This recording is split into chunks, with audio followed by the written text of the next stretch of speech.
Here we go. So in today's video, I'm going to be showing you my first completion for the stage 2 of the brand new demonic beast battle, NIDHOGGR. Now, this one definitely takes a little bit of time, and the team comp that we used in the previous video, or at least the change of the Tarmiel association, is going to end up helping us a lot here. This first floor not having the stance cancel like they do in the first floor definitely helps out. Now, before we go ahead and go too quickly, definitely going to want to use this starting hand in the first floor, using the double single target card to get the melee damage reduction and the stance. Once again, no stance cancel, so Deanne can go ahead and soak up as many hits as you need. Then using the Elizabeth card for the extra recovery rate on her passive. You can go ahead and maybe move the Elizabeth card.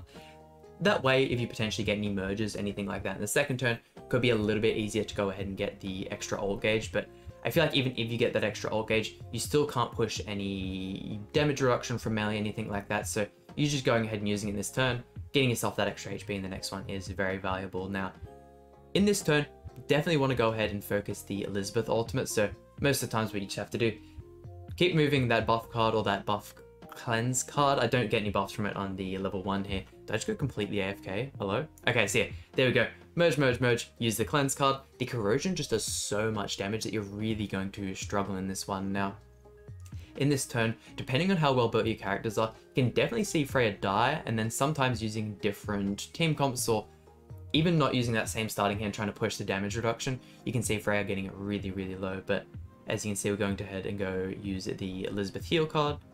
Man, did I just spend most of this demonic beast battle AFK? What am I doing? Okay, perfect. That one there. Going to be using the stance cancel, ult control, and then the melee card. Now, what is very important that you also do on this turn where you use the Elizabeth heal, getting that extra ult gauge, you also want to push your Deanne ultimate. Getting the heal from that one as well before you go into the second floor can be very strong. But other than that, this, or what we're going to see in one of these next upcoming turns, is the final kind of aspect to this stage 1, and that is the counter. Now, the counter is very strong. If you attack into the counter with 3 or more debuffs, he will go ahead and stun your character. So, of course, ultimates don't count as an attack, so we're free to use the Deanne ultimate, get all of the healing benefits, using the Freya to get him nice and low, Elizabeth cleanse, and then we'll go ahead and use the melee card. Since we've gone ahead and used the cleanse already, melee is free to attack. You will still go ahead and take damage, but that'll be enough to get the ultimate, which is the final thing that we'll need to remove all of his buffs, and will allow us to actually kill the demonic beast battle. Don't want to use any stance cancel, anything like that.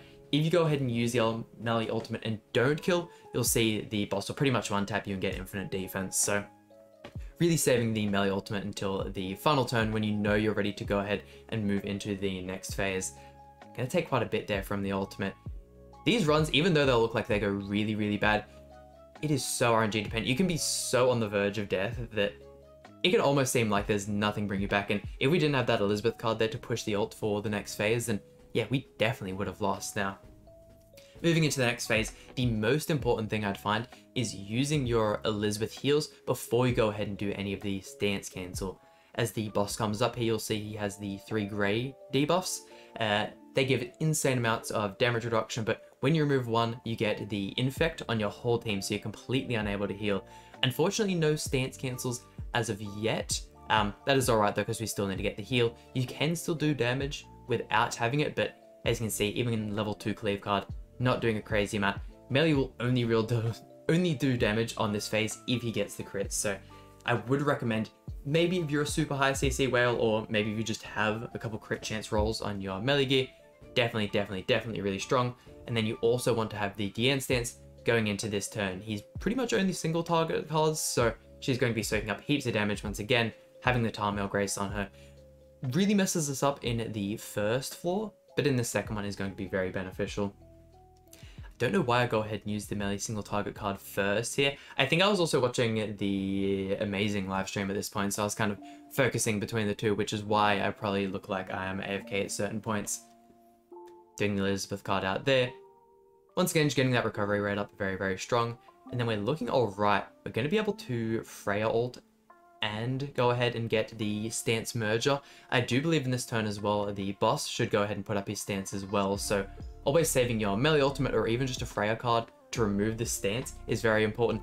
Not as much damage as no super bad stunning, anything like that, but it just helps out. if you can go ahead and use your melee card after the first stance cancel, he's of course going to do more damage, which is very, very nice. He should go ahead and yeah, I use the melee card there. Sweet, that'll not only remove one of the buffs, but also remove his counter.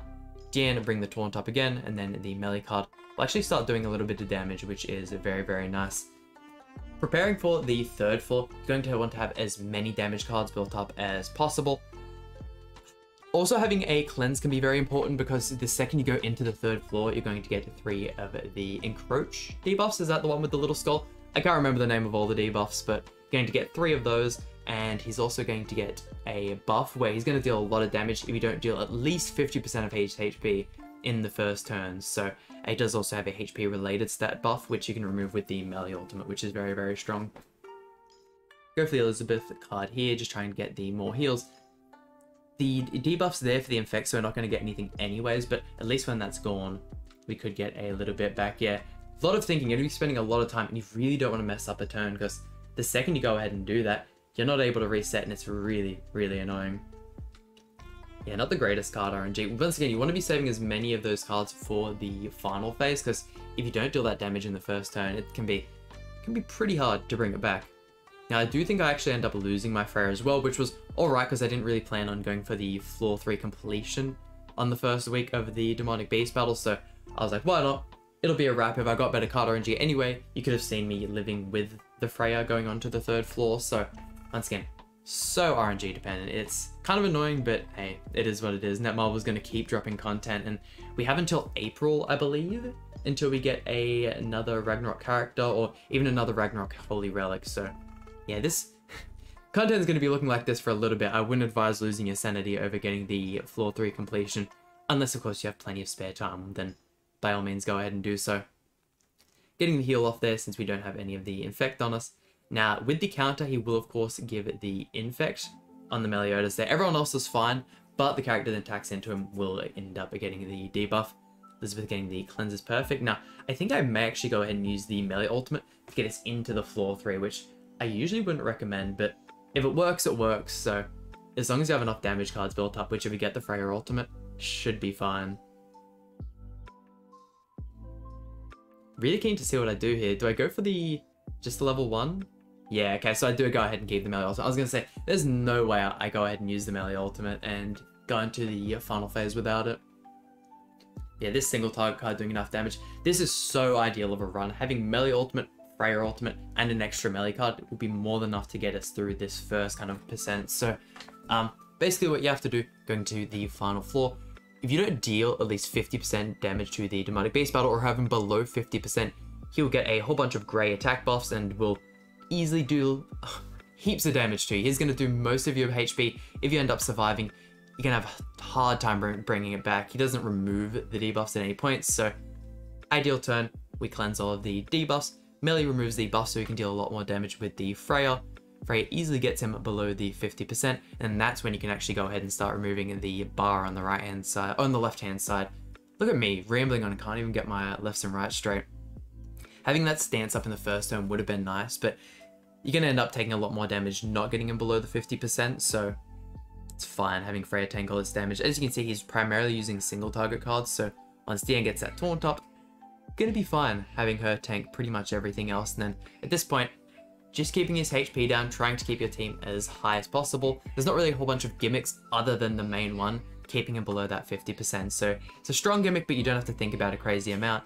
At this point, yeah, slowly dwindling him down. I go ahead and skip this part where I'm just trying to figure out what cards I want to go ahead and use.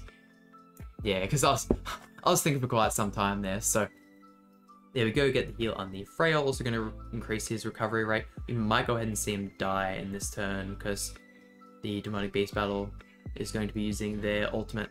400,000 from melee there, not bad. Yeah, he's just so low. If he didn't have to tank all that damage in the first turn, he would have been fine, but we had to throw out the attack cards, otherwise our whole team would have died, so kind of sacrificing Freya. It is what it is. So Freya's dead, and at this point, it's a pretty easy wrap. We have everyone with quite a bit of HP. Diane loses her stance, but with the Elizabeth card, we're going to be able to get the melee to full H, or to full ult gauge, Diane to full ult gauge, and then we can kind of go from there. Ult control card going to be very, very strong. Yeah, look at that. Once Yeah, fully built up probably looks more impressive than the melee, especially considering their gray buffs can't really be removed. And then yeah, we have both of the ultimates that'll go ahead and finish off the demonic beast battle. But it's like you're definitely gonna have to have very, very high build characters for, and then really just a matter of trying your own G till you go ahead and actually defeat the demonic beast battle.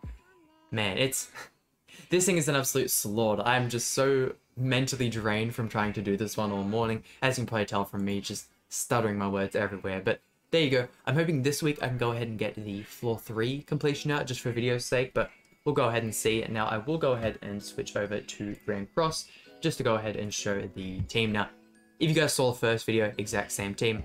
HP defense, attack crit, HP defense, and then for the associations, HP defense, attack crit, and then HP defense. When it comes to cosmetics, these 3 characters are fully maxed out. Elizabeth has a little bit of work to do. Having a Holy Relic as well is going to be very, very strong. Yeah, as long as you have her outfits and her headpieces, you should be fine. For that one, having a high ultimate for her is very, very strong as well. I don't have my Fat King fully leveled up, so if you're struggling for the full heal on her ultimate, definitely going ahead and changing into him is a strong decision. And then for the artifact set, just going to be using the regular demonic beast.